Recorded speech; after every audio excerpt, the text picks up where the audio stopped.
హబక్కుక్స్ 2 tables Bible స్టడీలో ఇది 28వ presentation. Line upon line, సూత్రం వెంబడి సూత్రములో ఇది 18th ప్రజెంటేషన్. లైన్ అపాన్ లైన్లో 2 టెంపుల్ క్లెన్సింగ్స్ గురించి మనం నేర్చుకుంటున్నాము. ఇది 3వ భాగము. ప్రార్థన చేసుకుని వాక్యాన్ని ప్రారంభించుకుందాం.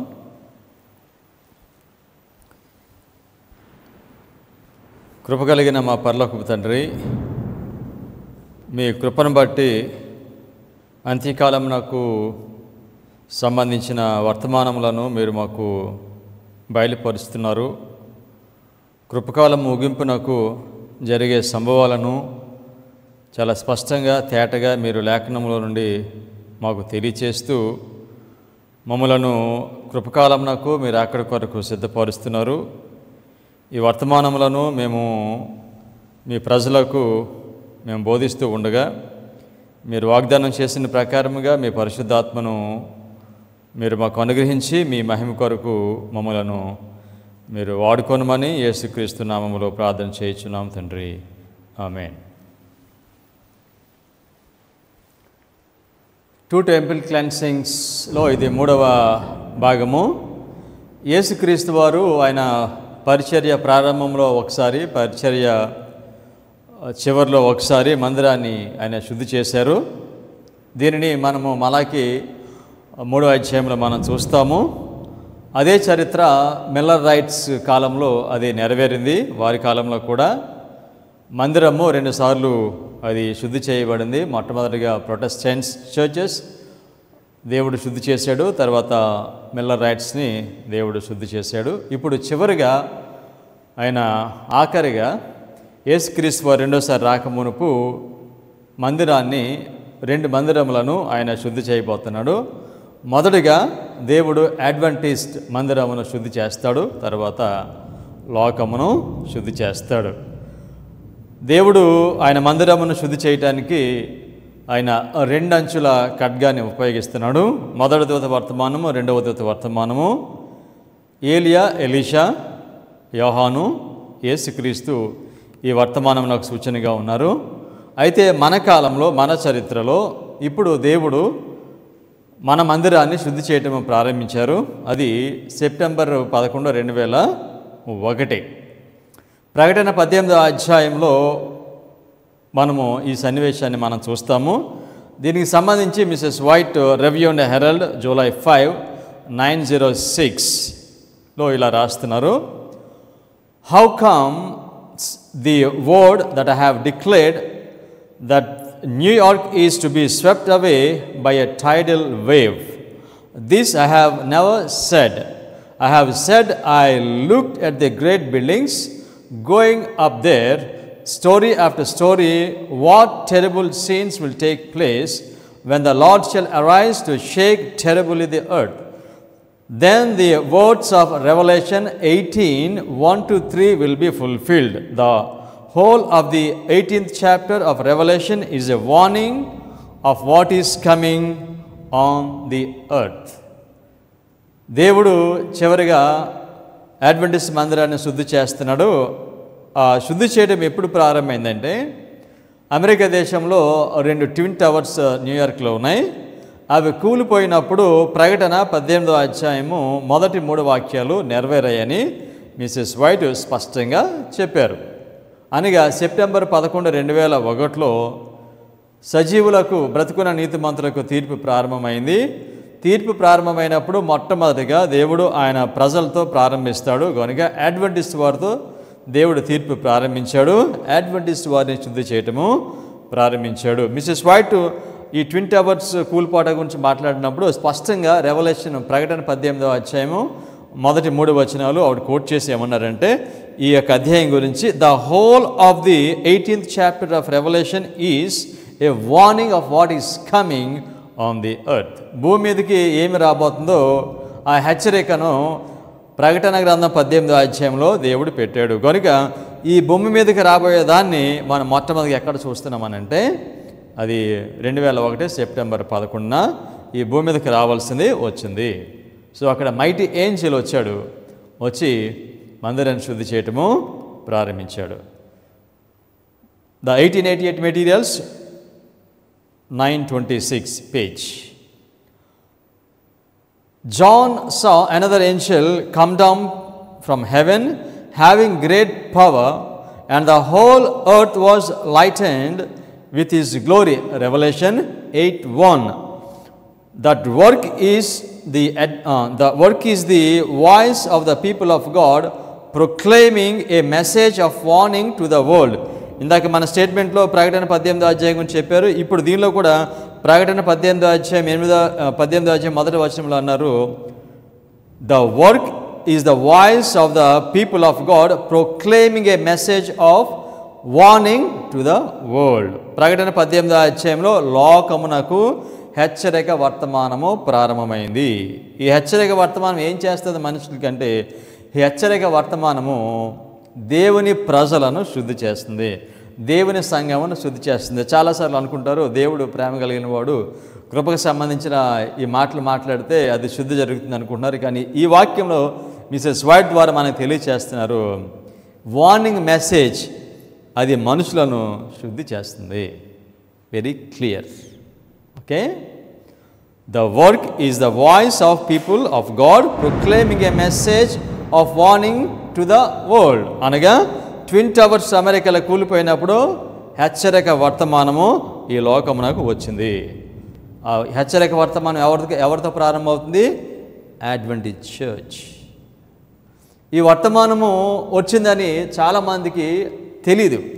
కారణం ఏమిటంటే ఈ చార్ట్స్ మీద ప్రాఫెసీస్ తెలియకపోవడం చేత ప్రకటన 18వ అధ్యాయములోన మొదటి 3 వాక్యాలు నెరవేరి అనే ఆలోచన కూడా, అనే అండర్స్టాండింగ్ కూడా ఎక్కువ భాగము మనకి లేదు. అయితే ఈ హెచ్చరిక వర్తమానం వస్తుంది.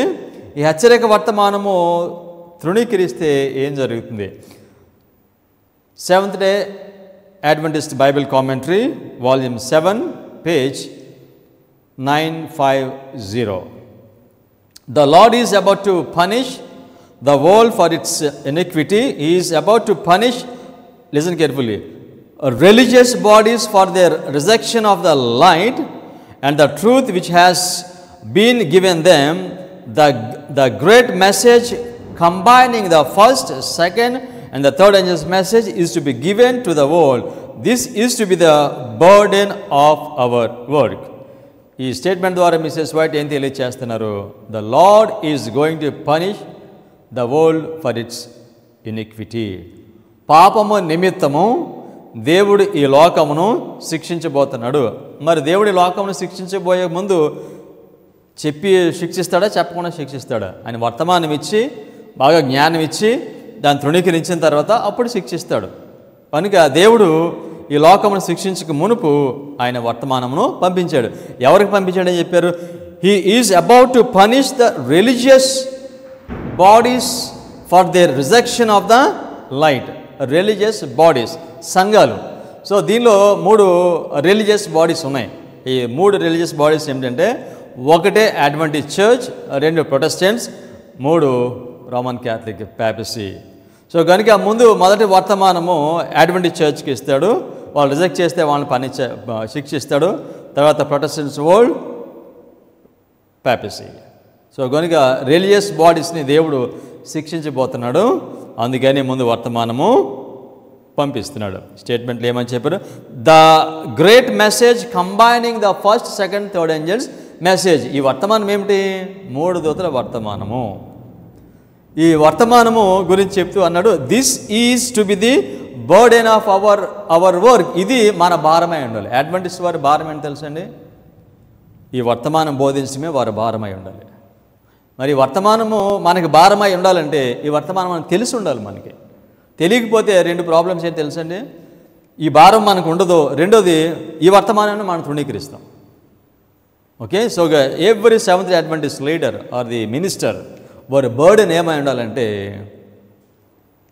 ఈ 3 దూతల వర్తమానము, శుద్ధి చేసే వర్తమానమును బోధించడం. 1 కొరింథీయులు 9వ అధ్యాయం 16వ వాక్యము. నేను సువార్తను ప్రకటించుచున్నాను, నాకు అతిశయ కారణం లేదు. సువార్త ప్రకటించవలసిన భారము నా మీద మోపబడి ఉన్నది. అయ్యో, నేను సువార్తను ప్రకటింపకపోయిన ఎడల నాకు శ్రమ. దేవుని ప్రజలు ఇటువంటి భారం కలిగి ఉండాలి. సువార్తను బోధించే ఆధిక్యతను దేవుడు మనకి ఇచ్చాడు. ఎవర్ లాస్టింగ్ గాస్పెల్, నిత్య సువార్త బోధించే ఆధిక్యత మనకి ఇచ్చాడు. ఇది మన భారమై ఉండాలి. ఇది బోధించకపోతే మనకు శ్రమ. పౌలు చెప్తున్నాడు, ఇది నాకు దేవుడు వర్తమానం ఇచ్చాడు, ఇది బోధించకపోతే శ్రమ, బోధించినప్పుడు వినకపోయినా కూడా శ్రమే. ఇటువంటి భారము ఎవరు కలిగి ఉన్నారు? మనం బైబిల్ చరిత్ర అంతా మనం చూస్తే నోవాహు దగ్గర నుంచి, నోవాహుకు ఇటువంటి భారం కలిగి ఉన్నాడు. 120 సంవత్సరాలు ఆయన ఎవరు మారినా మారకపోయినా, ఎవరు వినకపోయినా ఆయన వర్తమానాన్ని చెప్పాడు. ఏలియాకు ఇటువంటి భారమే ఉంది. ఆయన ప్రార్థన చేస్తాడు. దేవుని ప్రజలు భ్రష్టతలోకి వెళ్ళిపోయినప్పుడు ఎవరైనా పంపించి వీళ్ళని శుద్ధి చేయమని ఆయన ప్రార్థన చేసినప్పుడు దేవుడే ఏలియానే పంపిస్తాడు. అదేవిధంగా విలియం మిల్లర్ కూడా ఇటువంటి భారమే ఉంది. అందుచేతనే దేవుడు ఆయనకి పరిశుద్ధ గ్రంథంలో ఉన్న ప్రవచనాలను బయలుపరిచాడు. ఇప్పుడు ఆఖరికి ఇటువంటి భారం ఎవరికి ఉంటుంది తెలుసండి? ఎవరికి ఉంటుంది? 1,44,000. ఆ భారము 1,44,000 ఉంటుంది. కనుక వారిని ఇప్పుడు దేవుడు సమకూరుస్తున్నాడు. వీళ్ళు ఈ వర్తమానం ద్వారా సమకూర్చబడి శుద్ధి చేయబడిన తర్వాత వీళ్ళు 1,44,000 మంది అవుతారు. వీళ్ళు రైచస్ ఆఫరింగ్, నీతి అర్పణ అవుతారు. వీళ్ళు లోకమంతటిని కూడా చివరి హెచ్చరిక వర్తమానం ద్వారా వీళ్ళు దేవుని యొద్దకు అనేక మందిని నడిపిస్తాడు. దీని గురించి ప్రకటన 7వ అధ్యాయము 9వ వాక్యము. అటు తర్వాత నేను చూడగా, ఇదిగో ప్రతి జనములో నుండి, ప్రతి వంశంలో నుండి, ప్రజల్లో నుండి, ఆయా భాషలు మాట్లాడేవారిలో నుండి వచ్చి ఎవడనూ లెక్కింపజాలని ఒక గొప్ప సమూహము కనబడను. వారు తెల్లని వస్త్రములు ధరించుకున్న వారే ఖర్జూరపు మట్టలు చేత పట్టుకొని సింహాసనం ఎదుట గొర్రెపిల్ల ఎదుటను నిలువబడి ఉండిరి. 1,44,000 మందికి దేవుడిచ్చిన గొప్ప బాధ్యత, పని ఏంటండి? ఈ లోకమును రక్షించే బాధ్యత ఇచ్చాడు. వాళ్ళు దాన్ని బోధిస్తారు. అప్పుడు ఎవడనూ లెక్కింపజాలని గొప్ప సమూహము అంగీకరిస్తారు. అడ్వెంటిజంలో ఉన్న మన 1,44,000 మంది దీన్ని యాక్సెప్ట్ చేస్తున్నాం. కానీ ఈ లోకానికి బోధించినప్పుడు ఎవరో లెక్కింపజాలనంతమంది దీనిని అంగీకరిస్తున్నారు. ఇప్పుడు మనం బోధించే వర్తమానము ఇది మొట్టమొదటిసారిగా బోధించే వర్తమానం కాదండి. అంతకుముందు భవిష్యత్తులో ఈ వర్తమానాన్ని బోధించారు. ఎలా బోధించారు తెలుసండి? ఇంపర్ఫెక్ట్గా బోధించారు. అండ్ మిసెస్ వాడు చెప్తారు, పర్ఫెక్ట్గా బోధించలేదు, ఇంపర్ఫెక్ట్. కానీ 1,40,000 విల్ ప్రీచ్ పర్ఫెక్ట్లీ, పరిపూర్ణంగా సంపూర్ణంగా ఈ వర్తమానాన్ని బోధిస్తారు. మనం రిపీట్ చేస్తున్నాం. అంతకుముందు జరిగిన దాన్ని ఇప్పుడు మనము రిపీట్ చేస్తున్నాము. Review and Herald, October 31, 1899. The first, second and third angels' messages are to be repeated. So మనం చేసే పని ఏమిటి? విలియం మిల్లర్ ఏం చేశాడు? ఆయన బోధించిన దాన్ని మనము రిపీట్ చేస్తున్నాం. అందుచేతనే మిల్లరేట్ హిస్టరీ గురించి మాట్లాడితే మిసెస్ వాడ్ ఏమని చెప్పారు? To the very letter that history will be repeated. Millerite కాలంలో వారు ఏమైతే బోధించారో అదే చరిత్ర అక్షరాల నెరవేరుతుందని చెప్పారు. అప్పుడు మిల్లర్ బోధించినప్పుడు ఆయన పరిపూర్ణంగా బోధించలేదు. ఇది పరిపూర్ణమైన బోధ ఎప్పుడవుతుందో తెలుసండి? మన ప్రకటన 14వ అధ్యాయం 8వ వాక్యంలో అంటాడు, బబులోను కూలిపోయిను. అసలు పరిపూర్ణంగా బబులోను ఎప్పుడు కూలిపోతుందో తెలుసా మీకు? ఎప్పుడైతే ఈ వర్తమానం బోధిస్తారో అప్పుడు బబులోను పూర్తిగా కూలిపోద్ది. అంటే ఎవరైతే దీన్ని తృణీకరిస్తారో వాళ్ళు పూర్తిగా వారు పడిపోతారనమాట. సో కనుక బబులోను కూలిపోవడం అనేది ఇంకా పార్షియల్గానే జరిగింది. కానీ చివరిగా ఈ వర్తమానం బోధించినప్పుడు బబులోను పూర్తిగా అది పడిపోతుంది. పరిపూర్ణంగా ఈ వర్తమానము బోధించబడుతుంది. ఈ వర్తమానం తృణీకరిస్తే ఏమవుతుంది? దేవుడు వారిని శిక్షిస్తున్నాడు. అయితే ఈ వర్తమానం అంగీకరిస్తే ఏం జరుగుద్ది? Come on, early writings, page 260. Those who rejected the first message could not be benefited by the second, neither were they benefited by the midnight cry, which was to prepare them to enter with Jesus by faith into the most holy place of the heavenly sanctuary. ఈ వర్తమానం తృణీకరిస్తే ఏమవుతుందని చెప్తున్నారు? విశ్వాసంతో మనము యేసుక్రీస్తుతో పాటు అతి పరిశుద్ధ స్థలంలో ప్రవేశించాలి. మిల్లరేట్ టైంలో దేవుని ప్రజలు వారు విశ్వాసంతో ఈ ప్రవచనాలు, ఈ వర్తమానం అంగీకరించి విశ్వాసంతో యేసుక్రీస్తు వారితో పాటు వారు అతి పరిశుద్ధ స్థలంలోనికి ప్రవేశించారు. ఇప్పుడు ఈ వర్తమానము రిపీట్ చేయబడుతుంది. ఇది రిపీట్ చేయబడేటప్పుడు పరిపూర్ణంగా ఇది బోధించబడుతుంది. ఇప్పుడు కూడా మనము ఈ వర్తమానం నమ్మితే విశ్వాసం ద్వారా యేసుక్రీస్తు వారు వచ్చినప్పుడు ఆయనతో పాటు మనము వెళ్తాము. ఆ కాలంలో ఉన్నవారు వారు యేసుక్రీస్తుతో పాటు అతి పరిస్థితులను వాళ్ళు వెళ్ళలేదు. వాళ్ళు ఎందుచేత ఈ వర్తమానంను వారు అంగీకరించలేదు. ఈ వర్తమానం తృణీకరిస్తే మనకి విశ్వాసం లేదని చెప్పారు. దీనిలో Mrs White very clearly says by faith into the most holy place of the heavenly sanctuary we enter by faith. విశ్వాసంతో మనము యేసు ప్రభుతోటి మనము వెళ్తాం. సో ఈ వర్తమానము మనకి ఏమి ఇస్తుందంటే విశ్వాసాన్ని ఇస్తుంది. మన విశ్వాసమును బలపరుస్తుంది. మన కళ్ళ ముందే ప్రవచనాలన్నీ కూడా నెరవేరిపోతున్నాయి. మిల్లరేట్ హిస్టరీ అది రిపీట్ అవుతుందని చెప్పాము కనుక మిల్లరేట్ కాలంలో వారు ఏమైతే ప్రవచనాలు బోధించారో ఆ ప్రవచనాలు మళ్ళీ నెరవేరుతాయి. ఇన్ ప్రిన్సిపల్ అవి మన కళ్ళ ముందే అవి నెరవేరిపోతున్నాయి. ఈ యొక్క ప్రవచనాలు నెరవేరినప్పుడు మిల్లరేట్ కాలంలో ఈ ప్రవచనం నెరవేరటం అంటే ఏమిటంటే దేవుడు చెదరగొట్టిన ప్రజలు మళ్ళా వారు సమకూర్చబడ్డారు. అడ్వెంటిస్ట్ వారు సమకూర్చబడిన తర్వాత మళ్ళా వారు చెదరగొట్టబడతారు. చెదరగొట్టబడ్డ వారు మళ్ళీ సమకూర్చబడాలంటే మిల్లరేట్ కాలంలో వాళ్ళు సమకూర్చే వర్తమానం బోధించారు. ఇప్పుడు కూడా మనం సమకూర్చే వర్తమానాన్ని బోధిస్తున్నాం. సమకూర్చే వర్తమానం బోధించినప్పుడు వాళ్ళు ఈ చార్ట్స్ మీద ఉన్న వాటిని బోధించారు. ఇప్పుడు మనం సమకూర్చే వర్తమానం బోధించినప్పుడు ఏం బోధించాలి? మళ్ళీ ఈ చార్ట్స్ మీద ఉన్న వాటిని మనము బోధిస్తాం. కానీ మనుషులు ఏమంటారు తెలుసండి? ఈ వర్తమానం బోధించినప్పుడు Prophets and Kings, page 715 and 716. In Malachi days, the mocking inquiry of the impenitent, where is the God of judgment? Malachi 2:17, 3:1-4. మలకి కాలంలో ఉన్న ప్రజలు ఈ ప్రవచనం గురించి మాట్లాడుతూ ఉన్నప్పుడు వాళ్ళు ఏమన్నారంట? దేవుడు ఎక్కడ ఉన్నాడు? ఈ దేవుడు చెప్పిన ఇంకా జరగట్లేదు ఏంటి అని వారు మాకింగ్ ఎంక్వైరీ, ఎగతాళిగా వారు ప్రశ్నలు అడుగుతున్నారు. దేవుడు చెప్పింది జరగట్లేదు ఏంటని. Statement continues. Today in the spirit and the power of Elias and of John the Baptist, messengers of God's appointment are calling the attention of a judgment bound world to the solemn events soon to take place in connection with the closing hours of probation and the appearance of Christ Jesus as the King of Kings, Lord of Lords. ఈ స్టేట్మెంట్లో missus white ఏం చెప్తున్నారంటే దేవుడు ఏర్పాటు చేసుకున్న ఏలియా, యోహాను వంటి ప్రవక్తల వర్తమానికుల ద్వారా కృపకాల ముగింపునకు నడిపిస్తున్న సంభవాలను యేసుక్రీస్తు రెండో రాకడ ప్రత్యక్షతకు మరియు తీర్పుకు సిద్ధంగా ఉన్న లోకమును దేవుడు పిలుస్తున్నాడు. అంటే ఈ స్టేట్మెంట్ దగ్గర మిస్సెస్ వైట్ అంటున్నారు, ఆ కాలంలో యోహాను, యేసుక్రీస్తు వారు, ఏలియా లేకపోతే యోహాను వారు ఏం బోధించారంటే కృపకాలము ముగించబడటానికి ఎటువంటి సంభవాలు జరుగుతాయో ఆ సంభవాలు ఒక క్రమంలో వారు బోధించారు. ఎందుకనగా ఇప్పుడు కృపకాలం ముగింపునకు మనం దగ్గరగా ఉన్నాము. ఈ కృపకాలం ముగిస్తే తర్వాత జరిగేది ఏమిటి? జడ్జిమెంట్, తీర్పు జరుగుతుంది. యేసుక్రీస్తు వారు వస్తారు.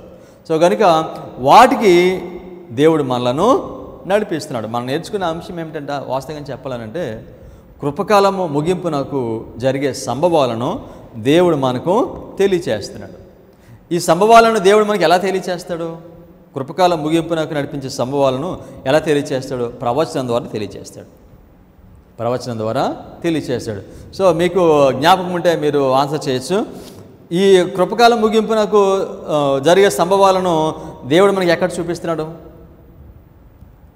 దానియేలు 40వ అధ్యాయం 11వ అధ్యాయము 40వ వచనం నుండి 45వ వచనంకి ఈ 6 వచనాల్లో దేవుడు కృపకాలం ముగింపునకు జరగబోయే సంభవాలను మనకి తెలుస్తుంది. వినవచ్చు, ఇందాక ప్రకటన 14 అన్నారు, ఇప్పుడు దానియేలు అంటున్నారు ఏంటని. దానియేలు ప్రవచనము, ప్రకటన నెరవేర్పు. మా దానియేలు 11వ అధ్యాయంలో ఉన్న సన్నివేశం ఎక్కడ చూస్తుంది తెలుసండి? ప్రకటన గ్రంథంలో దేవుడు మనకు చూపిస్తాడు. ఓకే, దానియేలు 11వ అధ్యాయం చివరి 6 వచనములు కృపకాలము ముగింపునకు మనలను నడిపిస్తున్నాయి.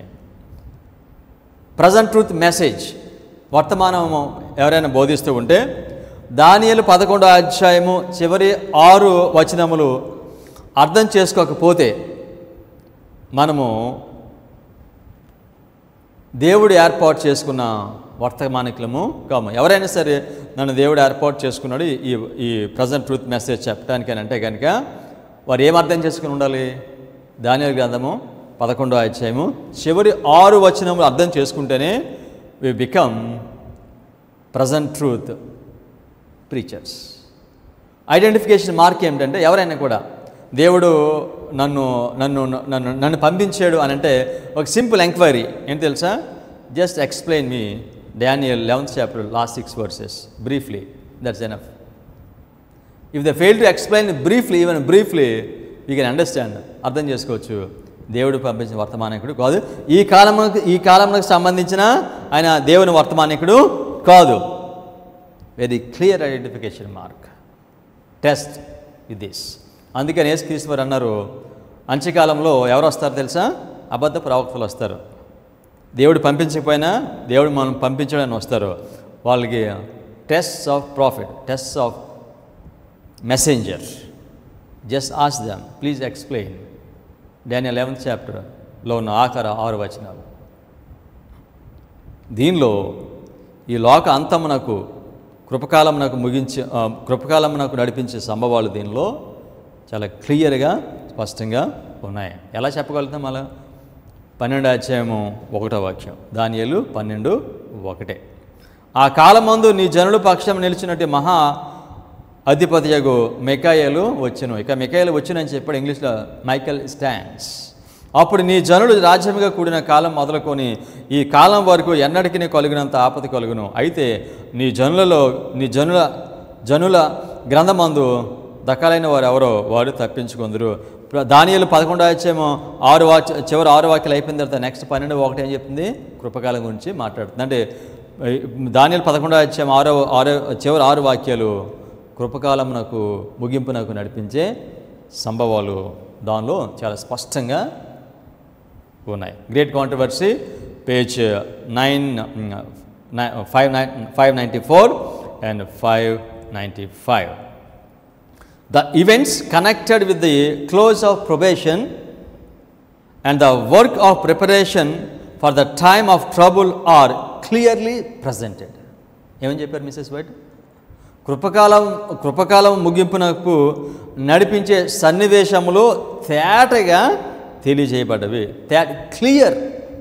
ఎక్కడ ఉన్నాయి ఇవి? నేను చెప్పాను కదా, దానియేలు 11వ అధ్యాయము చివరి 6 వాక్యాలు. Very clear.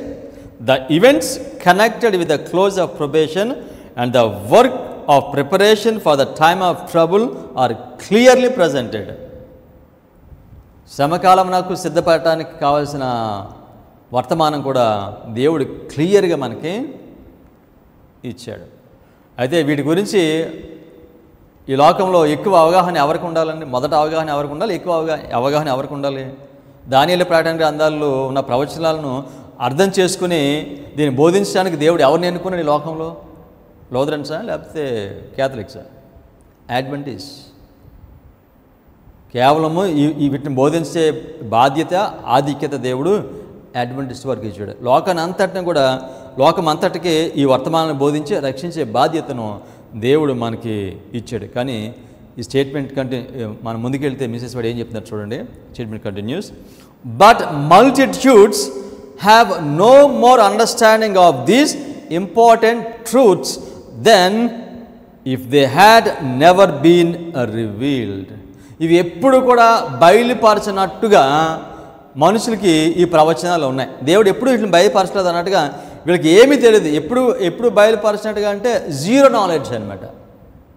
అసలు అవి లేనట్టుగానే ఈ మనుషులకు ఉన్నాయి. ఇక్కడ మిసెస్ బట్ అన్నారు, but multitude have no more understanding. Multitude అంటే ఎవరండి? క్యాథలిక్స్ కాదు, లేకపోతే బ్యాప్టిస్ట్ కాదండి. Who are this multitude? అనేక మంది ఎవరు? Adventist. But multitude have no more understanding of these important truths. గొప్ప థియాలజియన్స్ మనం తీసుకుంటే వారికి వీటి మీద అవగాహన లేదండి. గొప్ప నాయకులను తీసుకుంటే వారికి వీటి మీద అవగాహన లేదండి వాళ్ళకి. కానీ దేవుడు మనందరి దగ్గరికి వర్తమానాన్ని పంపిస్తున్నాడు. ఫేమస్ స్పీకర్స్ ఈ వర్తమానాన్ని పంపిస్తున్నాడు దేవుడు మన దగ్గరికి. యేసుక్రీస్తు వారి కాలంలో కూడా ఎంతో ప్రవచన జ్ఞానం ఉన్న వారు వాటిని తృణీకరిస్తే ఆ జ్ఞానాన్ని దేవుడు చేపలు పట్టే జాలర్లకి దాన్ని ఇచ్చాడు. Statement continuous. When God sends to men warnings so important that they are represented as proclaimed by holy angels flying in the midst of heaven, He requires every person endowed with reasoning powers to heed the message. మధ్యాకాశంలో ఎగురుతూ ఈ బోధిస్తున్న ఈ దూతలు ఎవరో? దేవుని మనుషులు అంటువారు. వారు ఎవరికి సూచనగా ఉన్నారు? మనుషులకి వారు సూచనగా ఉన్నారు. వాళ్ళు ఏం చేయాలి? He requires every person endowed with reasoning power to hit the message. ఈ వర్తమానం వచ్చినప్పుడు మనం రీజన్ చేయాలి. ఈ వర్తమానం ఏంటి అనే దాని గురించి మనం ఆలోచన చేయాలి. మనం సో వర్తమానం రాగానే ఇది ఎప్పుడు నేను వినలేదు, నాకు తెలియదని దీన్ని ప్రక్కన పెట్టడం కాదండి. Mrs what very clearly says we have to reason. మనుషులు ఇప్పుడు రీజన్ చేయట్లేదు. ఈ వర్తమానం వచ్చిందంటే ఈ simply most of the people wrong అని పక్కన పడేస్తున్నారు. కానీ మిసెస్ వాట్ అంటున్నారు, యూ హ్యావ్ టు రీజన్. ఒక విషయం ఏంటో, ఒక సత్యం ఏంటంటే దేవుడు అడ్వెంటిస్ట్ వారికి ఆయన మనకి చాలా గొప్ప సత్యాన్ని ఇచ్చాడు. కానీ ఆ సత్యం కొంత భాగాన్ని మనం పోగొట్టుకున్నాం. మనం ఆ పోగొట్టుకున్న సత్యం వల్ల మనకు వెనక్కి వస్తుంది. ఆ సత్యం మనకు వచ్చినప్పుడు దాన్ని పోగొట్టుకున్నాం కనుక చాలా కాలం క్రితము అది ఉందన్న విషయం మనకు తెలియదు. ఇది వచ్చినప్పుడు మనకి ఎలా ఉందంటే ఇది ఒక గొప్ప వింతగా మనకి కనిపిస్తుంది. కనుక మిసెస్ వైట్ అంటున్నారు, ఈ వర్తమానం వచ్చినప్పుడు యూ రీజన్. ఒకవేళ ఇది నాన్ అడ్వాంటేజ్ దగ్గర నుంచి వస్తుంటే you can reject direct, no problem. కానీ if it is coming from the church we have to reason. Okay, so reason చేయకుండా సింపుల్గా ఎక్కువ భాగము they are attacking this message. దీన్ని వెంటనే తృణీకరిస్తున్నారు. ఆ విధంగా తృణీకరిస్తే ప్రమాదం వరకే. Great controversy, page 310. It was needful that men should be awakened to their danger, that they should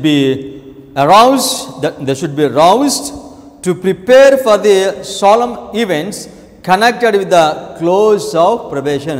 కృపకాల ముగింపు నాకు నడిపించే సంభవాల విషయంలో మనం అందరం నిద్ర లేవాలంటే మనం మిసెస్ వాటి చెప్తున్నారు. కృపకాలము ముగించబడటానికి ఏమేమి సంభవాలు జరుగుతాయో వాటన్నిటిని కూడా దేవుడు మనకి బయలుపరుస్తున్నాడు. కనుక వాటి విషయంలో మనం నిద్ర లేవాలి. దట్ మీన్స్ ఏంటంటే దాని అర్థం ఏంటి? మనం నిద్రపోతున్నాం అనమాట. నిద్రపోతున్న వారు ఇప్పుడు లేవాలని చెప్తున్నారు. కృపకాలం సంబంధించి గంభీరమైన సంభవాలకు సిద్ధపడటానికి మన నిద్రలోంచి మనము లేవాలి. ఎందుచేతనా? మన మీదకి అపాయం రాబోతుందని చెప్పారు. It was needful that men should be awaken to their danger. అపాయం రాబోతుంది దేవుని ప్రజల మీదకి. ఆ అపాయం ఏమిటో తెలుసండి? కృపకాలం ముగించబడుతుంది, అదే అపాయం. తర్వాత కింద లైన్లో చెప్పారు, కృపకాలము ముగించబడుతుంది, అది గొప్ప అపాయము. ఈ కృపకాలం ముగించబడక ముందు దేవుని ప్రజలు ముద్రించబడతారు. ఇప్పుడు ముద్రించబడే పని జరుగుతుంది. ఈ ముద్రించడం అనంటే ఆ మనిషికి, ఆ విశ్వాసికి దేవుని యొక్క యేసుక్రీస్తు వారి యొక్క గుణశీలతను ఆయన పొందుతాడు. ఆ క్యారెక్టర్ ఎలా వస్తుంది? దేవుడి వర్తమానం ద్వారా దేవుడు మనకి పంపిస్తున్నాడు. ప్రకటన 7వ అధ్యాయంలో మనం చూస్తాము, ముద్రించే పని జరుగుతుంది. 4 ఈవెంట్స్ని పట్టుకుని ఆపి ఉన్నారు వాళ్ళు. సో కనుక ముద్రించే పని అయిపోగానే మనకి ఆఖరి 7 తెగుళ్ళు వస్తాయి. ఈ లోకం మీదకి శ్రమకాలము రాబోతుంది. దేవుడు ఇప్పుడు ముద్రిస్తున్నాడు. ఆ ముద్రించడం అంటే ఎవరు ముద్రిస్తాడో? ఎవరికైతే యేసుక్రీస్తు వారి యొక్క స్వభావం పొందుకున్నారో కృపను బట్టి వారిని దేవుడు ముద్రిస్తాడు. అప్పుడు ఈ లోకం మీదకి శ్రమకాలం వచ్చినప్పుడు వారికి ఆ శ్రమలో ఏమీ వారిని తాకలేవు. కృపకాలం ముగింపునకు నడిపించే సన్నివేశాలను దేవుడు దేని ద్వారా తెలియచేస్తున్నాడు? ప్రవచనం ద్వారా తెలియచేస్తున్నాడు. బాప్తిజమించే యోహాను కాలంలో ఆయన కృపకాలం ముగించబడుతుందని ఆయనకు తెలుసు యూదులకి. దానికి సంబంధించిన సన్నివేశాలను ఆయన ప్రవచనం నుండి చూపించాడు. అదేవిధంగా విలియం మిల్లర్ కూడా ఆయన కాలంలో కృపకాలం ముగించబడుతుంది, దానికి సంబంధించిన సన్నివేశాలను విలియం మిల్లర్ వారికి బోధించాడు. Early writings, page 229 and 230. With trembling, William Miller began to unfold to the people the mysteries of the kingdom of God, carrying his hearers down through the prophecies to the second advent of Christ. With every effort he gained strength As the John the Baptist, herald of the first advent of Jesus, and prepared the way for his coming, so William Miller and those who joined with him proclaimed the second advent of the Son of God. ఈ స్టేట్మెంట్లో missus వాటి ఏం చెప్తున్నారంటే, యేసుక్రీస్తు వారి మొదటి రాకడ కొరకు బాప్తిజం ఇచ్చే యోహాను ఆయన ప్రవచనాలు బోధించాడు, అక్కడ ఆ కాలంలో ఉన్న ప్రజలను సిద్ధపరచడానికి. అదేవిధంగా విలియం మిల్లర్ కూడా యేసుక్రీస్తు రెండో రాకడ గురించి బోధించడానికి ఆయన కూడా ప్రవచనాలు బోధించారు. సో కనుక బాప్తిజం ఇచ్చే యోహాను, విలియం మిల్లర్ వీళ్ళిద్దరిని మిస్సెస్ వైట్ టై చేస్తున్నారు, కలిపి చాలాసార్లు చెప్తారు. సో కనుక వీళ్ళిద్దరూ కూడా ఒకటి మొదటి రాకడ గురించి బోధిస్తే ఇంకొకరు రెండో రాకడ గురించి బోధించారు. వీళ్ళిద్దరూ కూడా ప్రవచనాలనే బోధించారు. మత్తయి సువార్త 3:7 యోహాను బోధించిన ప్రవచనం ఏంటో చూద్దాం, తర్వాత విలియం మిల్లర్ బోధించిన ప్రవచనం ఏంటో చూద్దాం. మత్తయి సువార్త 3:7 అతడు పరిసయ్యుల్లోనూ సద్దుకాయుల్లోనూ అనేకులు బాప్తిజం పొందవచ్చుట చూచి, సర్పసంతానమా, రాబో ఉగ్రతను తప్పించుకున్నటకు మీకు బుద్ధి చెప్పిన వాడు ఎవడు? మారు మనస్సునకు తగిన ఫలములు ఫలించుడి. బాప్తిజం ఇచ్చే యోహాను దగ్గరికి వారు బాప్తిజం తీసుకోవడానికి వచ్చినప్పుడు, సర్పసంతానమా మీకు బుద్ధి చెప్పిన వాడు ఎవడు అనే ప్రశ్న అడుగుతున్నాడు. ఆ ప్రజలకు బుద్ధి చెప్పింది ఎవరో? కృపకాలం ముగిసిపోతుందని, మీరు బాప్తిజం తీసుకోవాలని వారికి చెప్పింది ఎవరు బుద్ధి చెప్పారు వాళ్ళకి? దానియేలు గ్రంథము 9 వారికి బుద్ధి చెప్పిందండి. వారికి బోధించింది ఎవరు? దానియేలు గ్రంథము. దానియేలు గ్రంథము 9 ఏం ప్రవచనం ఉంది? 70 వారాల ప్రవచనం ఉంది. బాప్తిజం ఇచ్చే యోహానుకి తెలుసు 70 వారాల ప్రవచనము అది త్వరలో ముగించబడుతుంది కనుక దానికి సంబంధించిన సంభవాలు ఏమిటి? కృపకాలము ముగించడానికి జరిగే సంభవాలు ఏంటి? యోహాను కాలంలో యేసుక్రీస్తు వారి బాప్తిస్మము, యేసుక్రీస్తు వారు మరణం. ఈ రెండింటిని చూస్తే ఏమర్థమవుతుంది? వాళ్ళకి కృపకాలము ముగించబడుతుంది అనే వాస్తవం వారికి తెలుస్తుంది. సో ఒకటి గమనించాలి, యోహాను 70 వారాల ప్రవచనాన్ని ఆయన దృష్టిలో పెట్టుకొని కృపకాలంకి ముగింపుకి ఎటువంటి సంభవాలు జరుగుతాయో ఆయనకు తెలుసు కనుక వాటిని ఆయన బోధించాడు వారికి. 70 వారాల ప్రవచనము దేనిలో భాగం అది? 2300 ప్రవచనంలో భాగము. బాగా జ్ఞాపకం పెట్టుకోండి మీరు. 70 వారాల ప్రవచనము 2300 ప్రవచనంలో భాగము. 70 వారాల ప్రవచనం ముగిసిన తర్వాత క్రీస్తు సగం 70 సంవత్సరాలు ఏమైంది? యెరూషలేము నాశనము చేయబడింది. బాప్తిజం ఇచ్చే యోహానుకి తెలుసు ఈ వర్తమానం అంగీకరించకపోతే ఆ పట్టణము దేవాలయము రెండూ నాశనం అయిపోతాయి. 70 వారాలు 70 AD. యు సీ ద పామన్ ఐ హియర్ చక్కగా చూపిస్తున్నాడు. ఈ వర్తమానం వినకపోతే మీ మీదకి ఏమొస్తుంది? జడ్జ్మెంట్. ఓకే, విలియం మిల్లర్ ఏం ప్రవచనం బోధించాడు? ఇంపార్టెంట్లీ 2300 ప్రవచనము, దానియేలు 8:14 1844లో యేసుక్రీస్తు వారు వస్తారని బోధించారు. Great controversy page 353. Great controversy page 353. వీళ్ళిద్దరు ఏం బోధించారో చూద్దాం. Those who proclaimed this warning gave the right message at the right time. వీళ్ళిద్దరూ they gave right message at the right time. ఇప్పుడు మనం కూడా right message at the right time ఇవ్వడానికి దేవుడు లేపాడండి ఇప్పుడు. సో వాళ్ళిద్దరు కూడా సరైన సమయంలో సరైన వర్తమానాన్ని బోధించారు. But as the early disciples declared, the time is fulfilled and the kingdom of God is at hand, based on the prophecy of Daniel 9, while they failed to perceive that the death of the Messiah was foretold in the same scripture, so Miller and his associates preached the message based on Daniel 8:14. యోహాను బోధించిన వర్తమానానికి ఆ ప్రవచనం ఏం ప్రవచనం? అది 70 వారాల ప్రవచనము. William Miller బోధించినప్పుడు ఆయన ప్రాముఖ్యమైన ప్రవచనం యేసుక్రీస్తు వారు వస్తారని చెప్పడానికి ఏం ఉపయోగించాడు ఆయన? డానియల్ 8:14. ఇప్పుడు ఒక ప్రశ్న, 2300 ప్రవచనం దేనిలో భాగమై ఉంది? ఇప్పుడు 70 వారాల ప్రవచనము 2300 ప్రవచనంలో భాగమై ఉంది. ఇప్పుడు 2300 ప్రవచనం దేనిలో భాగమై ఉంటుంది? నేను ఎందుకు చెప్తాను తెలిసే మాట మీకు. నేను 70 వారాల ప్రవచనాన్ని యోహాను బోధించాడు.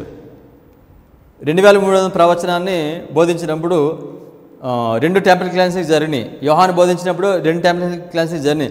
ఇప్పుడు మళ్ళా 2 మందిర శుద్ధీకరణ జరగాలంటే మళ్ళీ ప్రవచనం బోధించాలండి. 2300 ప్రవచనం ఏ ప్రవచనంలో ఉందో ఆ ప్రవచనాన్ని బోధిస్తే అప్పుడు 2 మందిర శుద్ధీకరణ ప్రారంభమవుతాయి. This is the logic. So ఈ మూడింటిని కలిపి మిస్సెస్ వైట్ ఒకే స్టేట్మెంట్లో పెట్టారు. ఇప్పుడు మనం బోధించవలసిన ప్రవచనం ఏంటి తెలుసా? మందిర శుద్ధీకరణ 25:20. ఈ వర్తమానము మనల్ని కృపకాలము ముగింపునకు సంబంధించిన సన్నివేశాలను ఒక క్రమంలో మనకు చూపిస్తుంది. ఇది 70 వీక్స్ ప్రాఫెసీ చూపించింది, 2300 ప్రవచనం చూపించింది. ఇప్పుడు మనకి ఈ మందిర శుద్ధీకరణ కాలంలో ఉన్న మనకి కృపకాలము ముగింపునకు సన్నివేశంలో చూపించే ప్రవచనము 25:20. Great controversy, page 351, paragraph 1. చాలామంది అంటారు ద లాంగెస్ట్ ప్రాఫెసీ, ఎక్కువ most of the people longest prophecy 2300 ప్రవచనము అంటారు. మిస్సెస్ వైట్ 2300 ప్రవచనాన్ని లాంగెస్ట్ ప్రాఫెసీ, పెద్ద కాల ప్రవచనం అని చెప్పారని అంటారు. మిస్సెస్ వైట్ ఎప్పుడు ఎక్కడే చెప్పలేదండి. 2300 ప్రవచనము అది కాల ప్రవచనాల్లో అన్నిటికంటే పెద్ద ప్రవచనం అని మిస్సెస్ వైట్ ఎప్పుడు ఎక్కడ చెప్పలేదు. మిస్అండర్స్టాండ్ చేసుకుంటున్నారు. ఈ స్టేట్మెంట్లో మనకి మిస్సెస్ వైట్ ఏది కాల ప్రవచనంలో ఏది పెద్ద కాల ప్రవచనమో చెప్పారో మనం చూద్దాం. Great controversy, page 351, paragraph 1. Miller and his associates proclaimed that the longest and the last prophetic period brought to view in the Bible. William Miller కాల ప్రవచనం అన్నిటికంటే పెద్ద కాల ప్రవచనాన్ని బోధించారు. అది పరిశుద్ధ గ్రంథంలో ఉందని చెప్పారు. Was about to expire, that the judgment was at hand and the everlasting kingdom was to be ushered in. The preaching of the disciples in regard to the time was based on the 70 weeks of Daniel 9. యేసుక్రీస్తు బాప్తిజం ఇచ్చి యోహాను మాత్రమే కాదు 70 వారాల ప్రవచనం బోధించింది. ఇంకెవరు బోధించిన తర్వాత ఆయన శిష్యులు కూడా 70 వారాల ప్రవచనాన్ని వారు బోధించారు. మిస్సెస్ వైట్ ఇక్కడ లాంగెస్ట్ ప్రాఫెసీ గురించి మాట్లాడుతున్నప్పుడు ఈ 70 వారాల ప్రవచనం గురించి మాట్లాడుతున్నారా? కాదండి. Okay, continuous. The message given by Miller and his associates announced the termination of the 2300 days of Daniel 8:14. Daniel 8:14లో 2300 ప్రవచనం ఎవరు బోధించారు? విలియం మిల్లర్ బోధించారు. 2300 ప్రవచనాన్ని కాల ప్రవచనం అన్నిటికంటే పెద్ద కాల ప్రవచనం దీని మిస్సెస్ వైట్ చెప్తున్నారా? మిస్సెస్ వైట్ ఐడెంటిఫై చేయలేదు. ఇంకా statement continues. Of which the 70 weeks form a part. 2300 ప్రవచనంలో 70 వారాలు ఒక భాగము అని చెప్పారు. 70 వారాలు 2300 ప్రవచనంలో 70 వారాలు ఒక భాగము. తర్వాత మాట్లాడుతూ అంటారు ఈ 70 వారాలు 2300 ఈ 2 ప్రవచనాలు ఈ 2 కూడా ఇంకొక ప్రవచనంలో భాగమని చెప్తారు. Statement continuous. The preaching of each was based upon the fulfillment of a different portion of the same great prophetic period. దీనిలో the preaching of the each based on పైన రెండింటి గురించి మాట్లాడుతూ ఈచ్ బేస్డ్ ఆన్ ప్రతిదీ కూడా ఈ రెండింటికి అది దేనిలో ఉన్నాయని అంటే వేరే ప్రవచనంలో ఉన్నాయని చెప్తున్నారు. 70 వారాల ప్రవచనము 2300 ప్రవచనంలో ఉంది. ఈ 2 ప్రవచనాలు 70 వారాల ప్రవచనము 2300 ప్రవచనము ఈ 2 different portion of the great prophecy. Mrs White దేని గురించి మాట్లాడుతున్నారు తెలుసా అండి? 25:20 గురించి మాట్లాడుతున్నారు. ఇక్కడ కాల ప్రవచనంలో పెద్ద కాల ప్రవచనము 2300 ప్రవచనం అని చెప్పట్లేదు Mrs White. Different portion of the same great prophetic period. So కనుక 25:20 అది కాల ప్రవచనాల్లో the biggest the longest time prophecy. అయితే ఈ ప్రవచనాల గురించి ప్రజలు ఏం మాట్లాడుతున్నారు? ఈ చార్ట్స్ మీద ఉన్న ఈ యొక్క ప్రవచనాల గురించి ఇవి నెరవేరవు, ఇవన్నీ కూడా ఎర్రర్స్తో నిండిపోయింది, ఈ ప్రవచనాలు వ్యాలిడ్ కాదని కొంతమంది అంటున్నారు. కొంతమంది అంటున్నారు ఈ ప్రవచనాలన్నీ బైబిల్లో ఉన్నాయి, అవన్నీ కూడా నెరవేరుతున్నాయి అని కొంతమంది అంటున్నారు. ఈ చార్ట్స్ మీద ఈ ప్రాఫెసీస్ అవి మళ్ళీ నెరవేరుతున్నాయండి. ఇది రెండోసారి నెరవేరకపోతే వీడి గురించి మనం చదువుకునే అవసరమే లేదు అసలు. ఇవి మళ్ళా రిపీట్ అవుతున్నాయి. ఎందుకని? మీ శశివాడు క్లియర్గా చెప్పారు, Millerite history will be repeated the very letter. మళ్ళీ అవి జరుగుతాయి. ఈ విధంగా ఈ దీని మీద ఉన్న ప్రవచనాలు ఇవి నిరర్థకమైనవని, ఇవి దేవుడు ఇవ్వలేదని, ఈ పరిశుద్ధ గ్రంథం లేవని ఈ విధంగా మాట్లాడతారని దేవుని వాక్యంలోనే మనకి దేవుడు సెలవిస్తున్నాడు. ఈ రెండు టేబుల్స్ యొక్క ప్రారంభాన్ని ఎక్కడ చూస్తాం మనం? పరిశుద్ధ గ్రంథంలో హబక్కూకు 2వ అధ్యాయంలో చూస్తాం. హబక్కూకు 2వ అధ్యాయంలో కాకుండా ఇంకో చోట ఉన్నాయండి ఈ టేబుల్స్. యెహెజ్కేలు 12వ అధ్యాయము 21 నుండి 23 వరకు. మరియు యెహోవా వాక్కు నాకు ప్రత్యక్షమై ఎలాగ సెలవిచ్చెను, నరపుత్రుడా, దినములు జరిగిపోవచ్చున్నవి, ప్రతి దర్శనము నిరర్థకమగుచున్నది. ప్రతి దర్శనము నిరర్థకమగుచున్నది అంటే ఈ ప్రవచనాలు ఏమి నెరవేరట్లేదు అని ఇశ్రాయేలీయుల దేశంలో మీరు చెప్పుకొని సామెత ఏమిటి? కావున నీవు వారికి ఈ మాటలు తెలియజేయము. ప్రభువుకు యెహోవా సెలవిచ్చినది ఏమనగా, ఇక మీదట ఇశ్రాయేలులలో ఎవరును ఈ సామెత పలుకకుండా నేను దానిని నిరర్థకము చేసేదను. గనుక నీవు వారితో ఇట్లా అనుము, దినములు వచ్చుచున్నవి, ప్రతి దర్శనము నెరవేరును. ఈ చార్ట్స్ మీద ఉన్న ప్రతి దర్శనము, ప్రతి ప్రవచనము నెరవేరుతుంది. ఒకసారి ప్రవచనం నెరవేరింది, మరలా ఈ ప్రవచనాలు నెరవేరుతాయి. ఇన్ ప్రిన్సిపల్ ఇవి నెరవేరుతున్నాయి. ఇవి నెరవేరితేనే మనకి కృపకాలం ముగింపునకు సంబంధించిన సన్నివేశాలు మనకు అర్థమవుతాయండి. వీటిని ప్రక్కన పెడితే కృపకాలం ముగించడానికి జరిగే సన్నివేశాలు, సంభవాలు మనకి అవగాహన ఉండదు. యేసుక్రీస్తు వారు ఆయన చనిపోయి పునరుద్ధరణ అయిన తర్వాత ఈ భూమి మీద 40 రోజులు ఉన్నారు.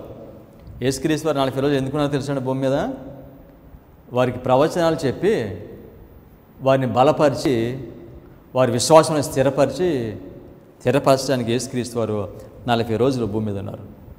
దేనికున్నారు 40 రోజులైనా? ప్రవచనాలను బోధించి వాళ్ళని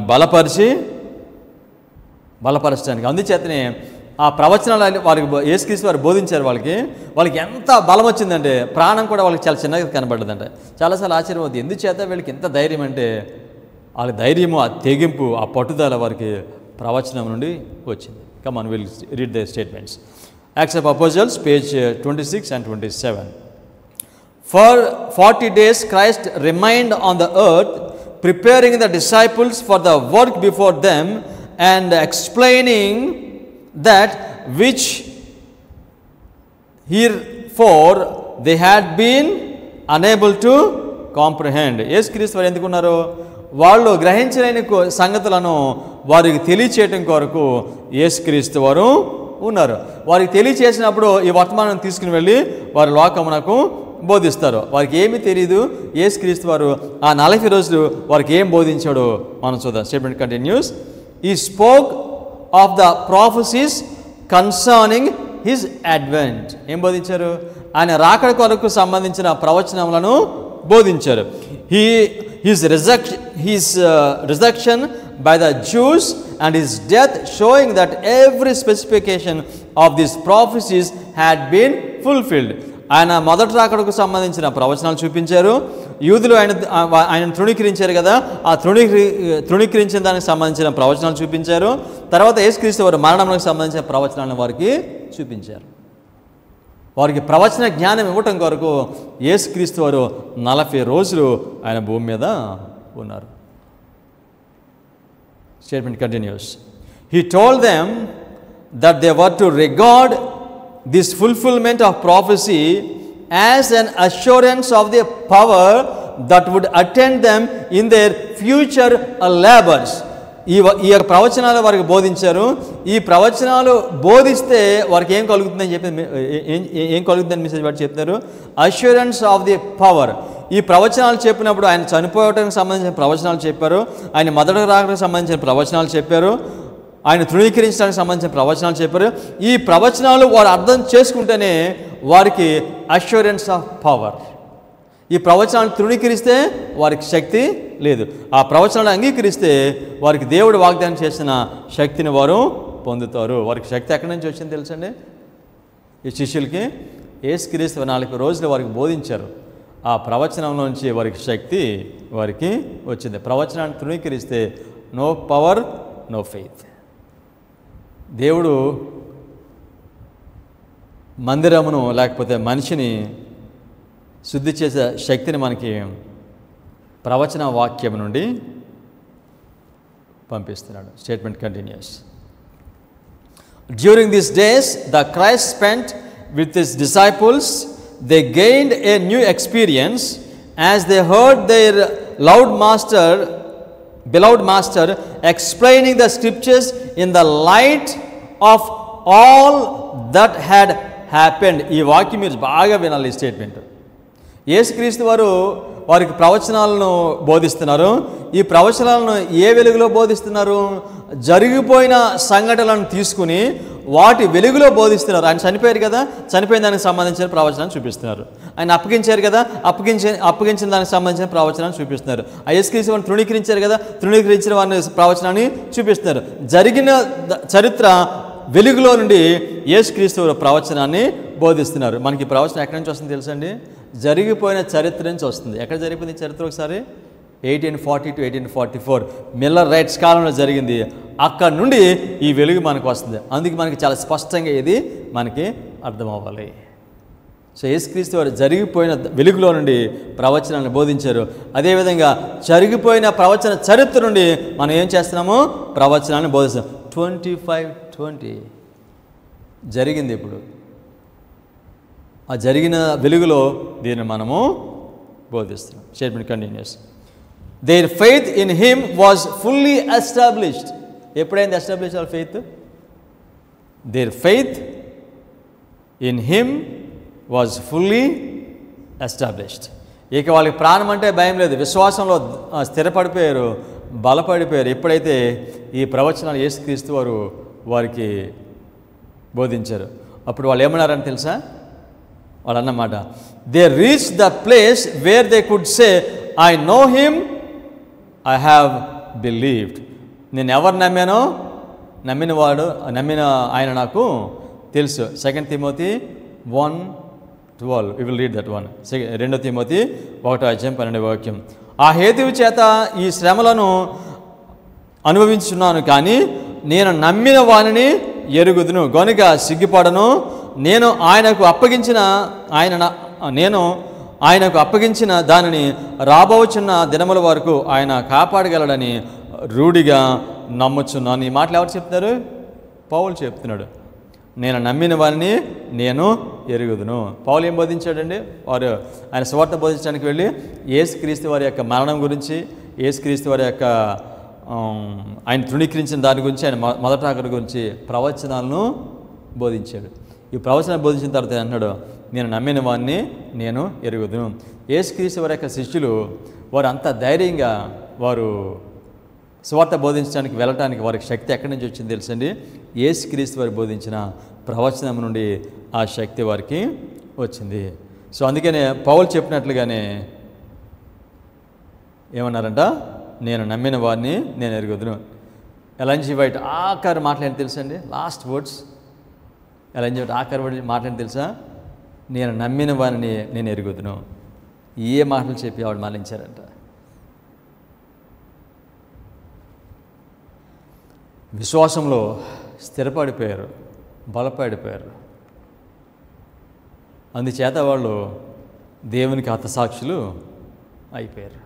దేవుని కొరకు మరణించడం అది వారు చాలా చిన్న విషయం అని వాళ్ళు అనుకున్నారు. ఎందుకు తెలుసండి? ఈ ప్రవచనం ద్వారా వారికి విశ్వాసము, దేవుని శక్తిని వారు పొందారు. ఈ ప్రవచనంలో వచ్చిన ఈ యొక్క జ్ఞానము వారిని శుద్ధి చేసింది. పేతురుని సిలువ వేస్తుంటే ఆయన అంటాడు, నన్ను యేసుక్రీస్తు వారిని వేసినట్టుగా సిలువ వేయద్దు, తల కిందకి సిలువ వేయమని చెప్పాడు. ఆయన జీవితం అంతా కూడా గుర్తుందంట. యేసుక్రీస్తు వారిని 3 సార్లు నేను ఎరగనని చెప్పాడు కదా, అందుచేత నేను ఆయనలాగే సిలువ వేయడానికి నాకు అర్హత లేదు, నన్ను తలకిందలుగా సిలువ వేయండి.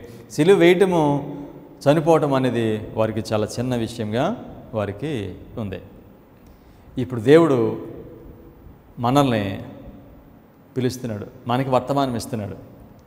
మనల్ని శుద్ధి చేసే వర్తమానాన్ని దేవుడు మనకి ఇస్తున్నాడు. మనకు శక్తినిచ్చే వర్తమానాన్ని ఇస్తున్నాడు. మన విశ్వాసంను పరిపూర్ణం చేసే వర్తమానంను దేవుడు మనకి ఇస్తున్నాడు. ఈ వర్తమానం ద్వారా మనల్ని శుద్ధి చేస్తాడు. మనకి యేసుక్రీస్తు వారి యొక్క గుణశీలతను మనకి ఇస్తాడు. ఈ వర్తమానమును మనం ఏమని పిలుస్తుందో తెలుసా?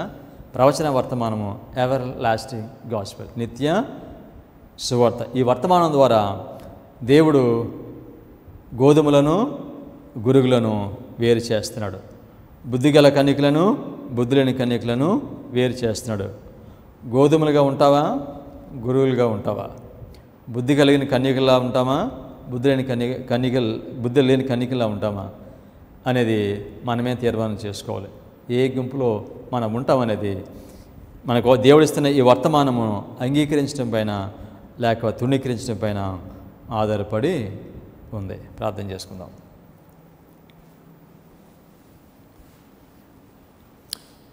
కృప కలిగిన మా పరలోకపు తండ్రి, మీరు ప్రవచనం ద్వారా మమ్మలను బలపరుస్తున్నారు, స్థిరపరుస్తున్నారు. సంఘమును శుద్ధి చేసే వర్తమానమును ప్రవచన చరిత్ర నుండి, జరగబోయే వాటి నుండి మీరు మాకు అనుగ్రహిస్తున్నారు.